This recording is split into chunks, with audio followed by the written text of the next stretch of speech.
Morning mga lods. So naatakaroon ko sa Sitio Pagi, Barangay San Luis, Davao Oriental.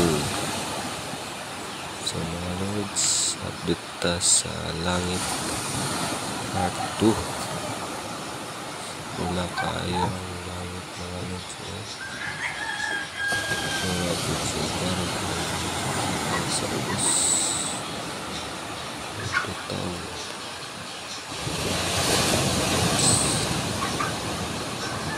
dito ko na sa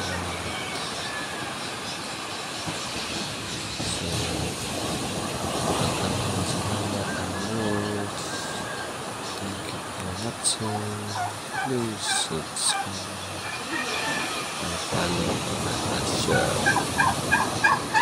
Thank you so much mga lods.